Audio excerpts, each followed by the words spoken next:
Our talk today is called Becoming a Miracle Machine. It should probably be called Becoming a Miracle Making Machine, but that's a bit of an alliteration, even for me. And we have been working all month, our whole month of love, to get to today.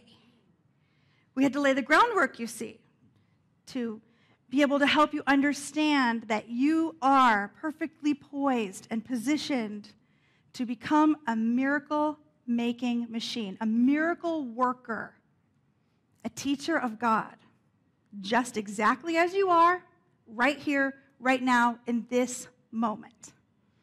Our book of the month is Return to Love by Marianne Williamson, one of my favorites. I just have to spend a moment. Marianne Williamson. And in this book, she lays out the principles of A Course in Miracles for lay people, for people like us who maybe haven't studied it for 30-some years the way she has, or more. And our talks this month have kind of built in a logical progression. So allow me to remind you, we have God is all there is, and God is only love. Anything that doesn't feel like love is just a lack of awareness of the love that is present, and that shows up as fear.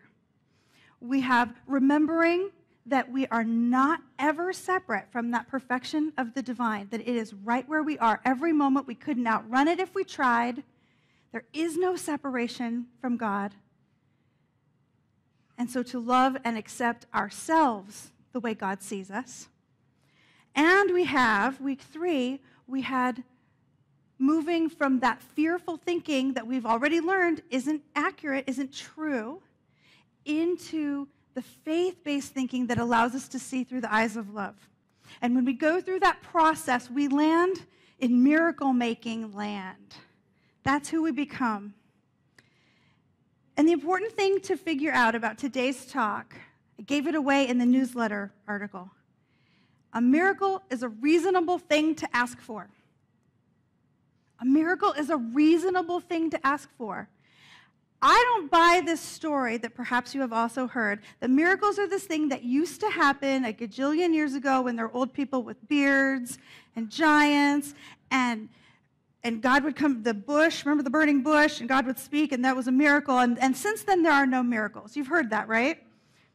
God doesn't speak to us anymore. There are no miracles anymore. No, I'm not having it. I'm not having it. We just have to learn what a miracle is so that we can learn to recognize it and utilize it. In my family, with my 117 kids, we have a running joke that anything that good happens is a Christmas miracle. Like, I drove across town with my sister in the car and we didn't fight. It's a Christmas miracle. It's especially funny in July. It's still a Christmas miracle. But it's a little truer than we might think. If a miracle has to be a supernatural being coming down and doing something spectacular and fireworks and glitter and whatever else happens, okay, yeah. I haven't seen a lot of glitter lately, except in my office. There's glitter there. But what if a miracle is just a shift in perception of our own perception enough to be able to step out of fearful thinking and into love thinking, into the thought process of the divine? What if that's all it is? The law of attraction tells us that that which we think about, that which we focus on, we're going to reflect out in the world around us. We're going to reflect it in how we interpret what we see. You know, when we see through the lens of, my sister's always thinking bad things about me, and then she says something, I think, what is that supposed to mean? What are you saying about my hair? But if we're looking through the lens of, my sister really loves me, my sister really loves me, and she says something that I don't understand, I say, what do you mean by that? Because I want to hear the answer, because she loves me, and it's got to be something great, right? I see through my lens of perception. But it's more than that. Have you ever noticed that when you choose to start looking through the perception of love, you learn to start giving people a little bit of benefit of the doubt, they change. They act different. Anybody had that happen? And all of a sudden, your sister doesn't say mean things about your hair anymore, and it's a Christmas miracle. It is. It is a miracle.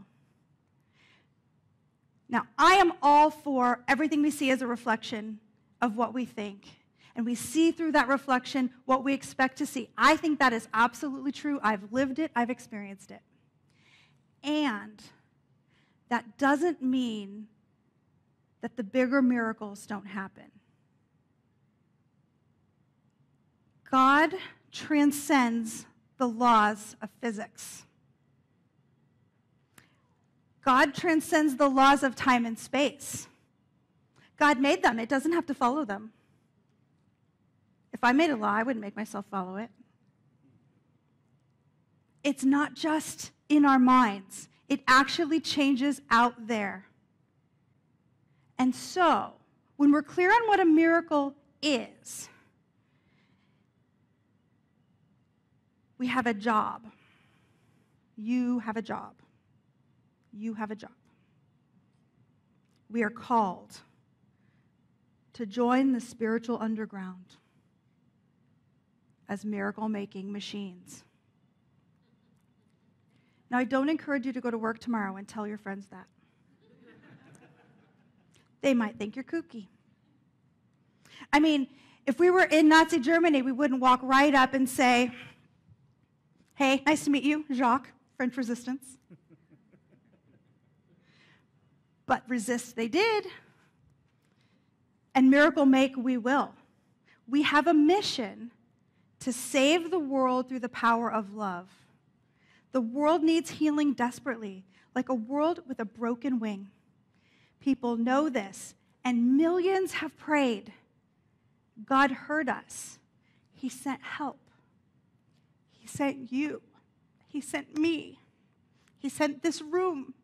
He sent this movement. He sent this way of thinking. And I'm using he because this is a direct quote from Marianne Williamson. And of course, in Miracles, uses he to refer to God and she to refer to humanity as part of their philosophical breakdown. God sent us. Everyone, everywhere, whether they ever hear about this philosophy or not, we have been sent here to lean into the metaphysical laws of the universe to create miracles. Everybody's called. Not everybody's going to listen. Not everybody's going to answer, but everybody is called. Called to be a miracle worker. Think about that for a minute. Let that sit. I am called to be a miracle worker. I'm called to be a teacher of the divine. What does that mean? Did I just give you the scariest job ever or what? Nope. To teach just means to demonstrate.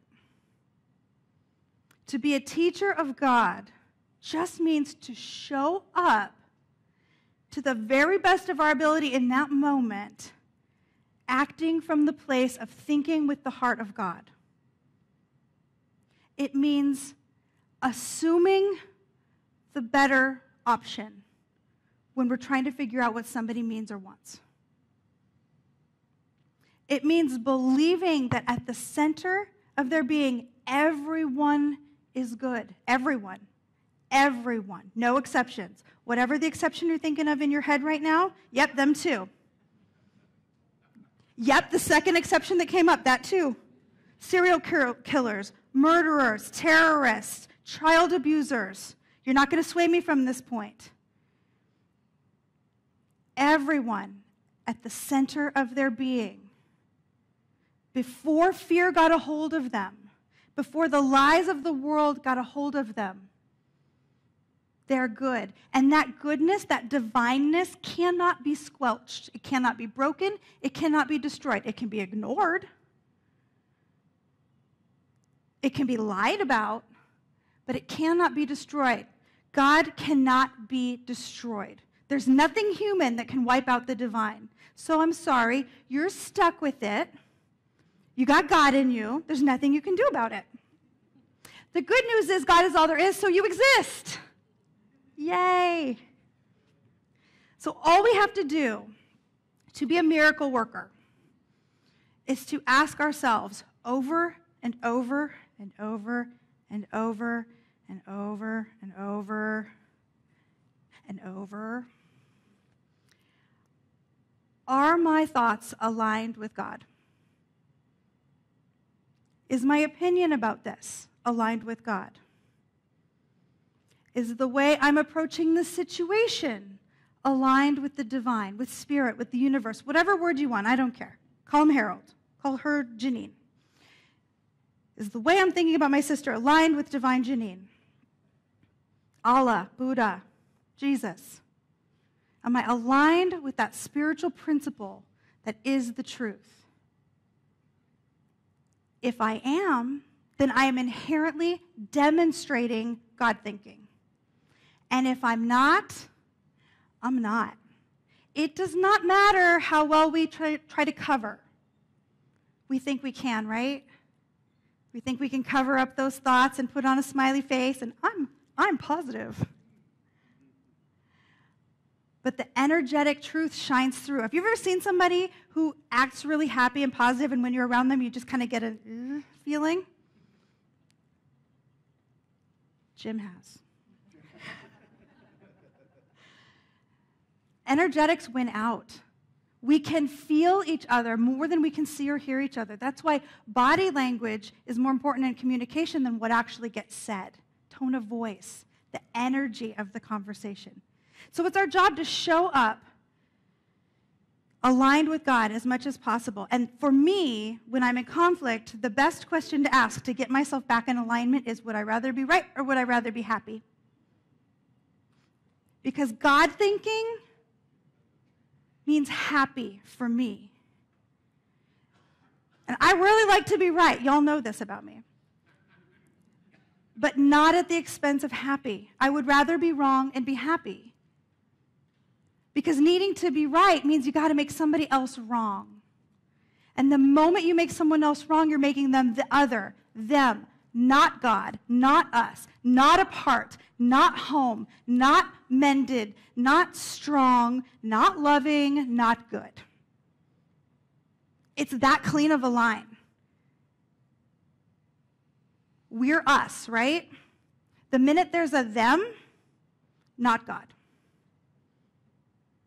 And if we believe there's a not God, then our whole philosophy falls apart.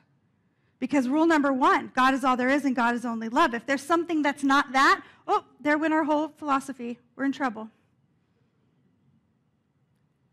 But when we line ourselves up with the knowingness that the part of me that is divine perfection gets to be the one that runs the show, miracles happen. Miracles happen. So I can hear you out there thinking at me, how? Y'all think this question at me a lot. Did you know that?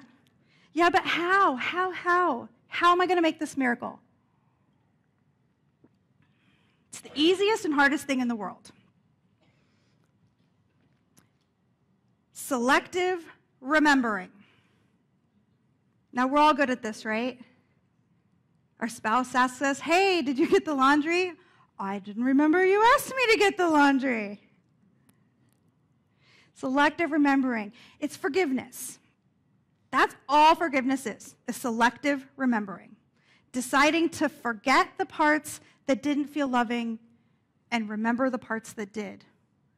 Because if God is only love and only love is real and everything else is just fear, and fear isn't real, it's just confusion, why would we want to remember confusion or something that isn't real? That's silly, right? I mean, think about it. It's silly. What we want to remember is what's real, which is love, which is God, in our thoughts and behaviors and in everybody else's. In the song Daniel sang, you see wounded, I see mended. You see broken. I see one step away from home. What is that one step? It's deciding, what am I going to remember? What am I going to believe about myself and the people around me? It's a choice. People get hung up on forgiveness because they think that forgiving means it's okay that they did fill in the blank thing. No. We couldn't give them permission to do or not do it again even if we wanted to. They're autonomous beings. Forgiveness means I'm not going to carry this rock of hatred and anger and upset around, this fear, this thing that isn't even real, and let it upset my life and the way I function. And I'm not going to hold it against you, because if I do that, you know what I'm doing?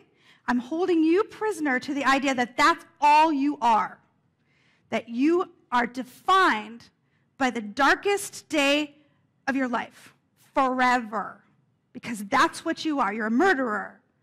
You're a cheating spouse. You're a liar. You're a person who screws up. And it's not true. It's not true. But we do it to ourselves. All those times that feeling comes up when we remember that thing that we did or didn't do or screwed up, and you know that feeling? That, and I can never fix it. But we can. We can. We can choose to see the world differently, and we can fix it. There is no guilt in anyone.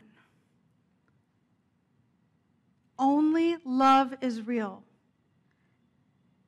Guilt is just the other side of needing to be right. Do I need them to be guilty, or would I rather be happy? Do I need them to be bad, or would I rather be happy? Do I need to hold it against them, or would I rather have love in my life? Because you don't get to get love while you're holding hate in your heart. It just doesn't work. Your brain can't be in two states at the same time. And remember, where we deviate from love isn't fault. I mean, if it were fault, it would be fair to call someone guilty, right? But it's not fault. It's woundedness. Hurt people hurt people. Wounded people inflict wounds. And somebody has to be the grown-up first. Somebody has to stop the cycle, because if I smack Ron and he smacks me, and I smack Ron because he smacked me, and he smacks me because I smacked him, that could keep going for a long time. We see it in the Middle East. We see it in family dynamics, that, well, she hit me, so I can hit her. Somebody has to be the grown-up first, because it's not fault, it's woundedness. If we look at someone and say, well, they just snapped at me because they're hungry. I've done that. Anybody ever done that? Yeah. That's a really different mental thought than what a bleep. The what a bleep conversation isn't going to get us anywhere. She's such a sweetheart. She must be having a tough day. That's the only reason she would act like that. That's what God would say. Yeah? I went looking for a really great Science of Mind quote on this, and it turns out Marianne Williamson had a better Science of Mind quote than anything I could find from Ernest Holmes in the whole darn book. I think she might have read some of our stuff somewhere along the line. And this is what she had to say. Since all minds are connected, then the correction of anyone's perception is on some level a healing of the entire racial mind. The practice of forgiveness is the most important contribution to the healing of the world. Angry people cannot create a peaceful planet. Angry people cannot create a peaceful planet. That's why when New Vision Center goes to rallies, to protests, if you will, we're not there to protest. We're there to be the voice of love in the center of it all. We individually each have political preferences, of course, we're human beings, and ideas about policy, of course, we're human beings. But that's not really what we're there to do. We're there to be a place of love in the middle of it all, because angry people cannot create a peaceful world. And since there's just one mind, which we know, right? All of our minds are part of the one mind, all of our hearts are part of the one heart. If I decide, nope, I'm not going to do this anymore, I'm going to be peaceful now. I'm going to be loving now. I'm going to pull back with the accusations. I'm going to stop with the name calling. I'm going to be as loving as I can be. I'm going to be a miracle machine in the midst of all of this. As that touches the one mind, it touches every mind. Every mind at the rally, every mind in the city, every mind in the state, every mind in the country, every mind in the world. The best hope we have to heal the planet is to change our own mind, to decide.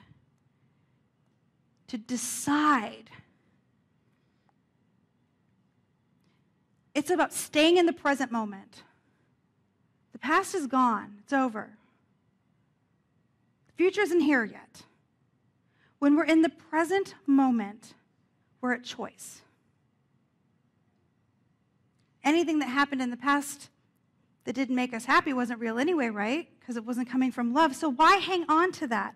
All but love is an illusion. Wipe the slate clean. Carolyn Mace has this meditation she encourages people to do about our dungeon. Who's in our dungeon? Who have we locked down there to never come out because of that thing they did in the 7th grade or when we were 24? Let them out of the dungeon. Wipe the slate clean. You do not need to be dragging around a dungeon.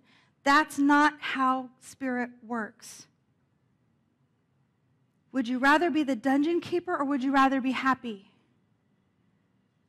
Would you rather be the political genius that knows how to solve all the government problems, or would you rather be happy? Would you rather tell your children exactly what they're supposed to do every moment, or would you rather be happy? I think we all know which one I've chosen on that. And all we have to do is surrender it. I surrender this relationship to God. I surrender this feeling to God. I surrender this job to God. I surrender this financial situation to God. And when I'm saying that, all I'm saying is, let me see through the eyes of love about this situation. I surrender it. My human brain is not good at fill in the blank thing. I surrender it. Let the divine in me take over. It's better at it than I am anyway. That's all we have to do. In the book, A Return to Love, there is a prayer. And it is a prayer I have read, I'm going to guess 100,000 times. I'm not sure that's an exaggeration, y'all. I'm not sure that it is. And I have chosen an adaptation, an excerpt from it, because it truly is something that has changed my life. And I don't get up here and tell you about things unless I know it can work.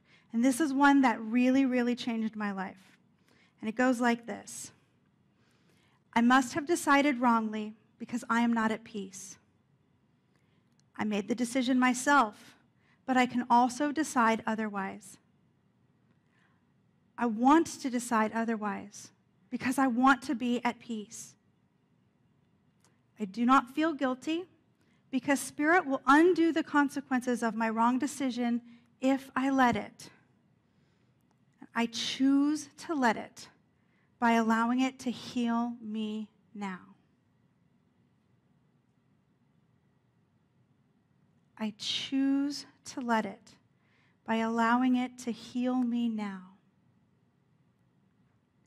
Whether my decision was to act in an unloving way, or my decision was to see someone else's behavior through the eyes of non-love, I can let it heal me right now. I can surrender whatever situation over to God. And it will change. It does change. And that is a miracle. So my charge for each one of us as we go through this week and this month and this year and forever is to simply decide over and over again. I choose to let Spirit fix this because I want to be at peace. I choose to let Spirit show me how to see this situation. It's already indwelling. It's right here. We don't even have to go find it. It's right here. I choose to let that part of the truth of me guide my actions, guide my vision, guide my words, guide my choices, guide my memory. I choose to let it heal me now. And so it is. So let's take that into prayer. Letting that continue to work through us. What I know powerfully, deeply, perfectly, is that God is all there is. There is just one power, one Spirit, one truth, one wisdom, one beauty running through all of life. It's made everything that there is and ever will be, and it has placed its own qualities within those creations. So I am that love at the center of my being. Everyone in this room, everyone within the sound of my voice is the love of the divine. It's right there. We can taste it. And so I claim for each one of us a powerful activation of that love, that divine truth in the center of our beings, rising up as a yes to kindness, as a yes to assuming the best about one another, as a yes to letting fall away memories of negativity, as a yes of choosing to be happy rather than right, to be peaceful rather than powerful, knowing that true power doesn't need to overcome anybody else. It's the power to be divine. It's the power to create. And so what I know is this truth activated in each one of us brings us exactly what is needed. The miracles that come from aligning with this truth bring to each one of us abundance and healthy relationships and love of every kind. This is the truth of who we are. I claim it. I know it. I'm grateful for it. Grateful to know it is so for each one of us. And together we say, and so it is.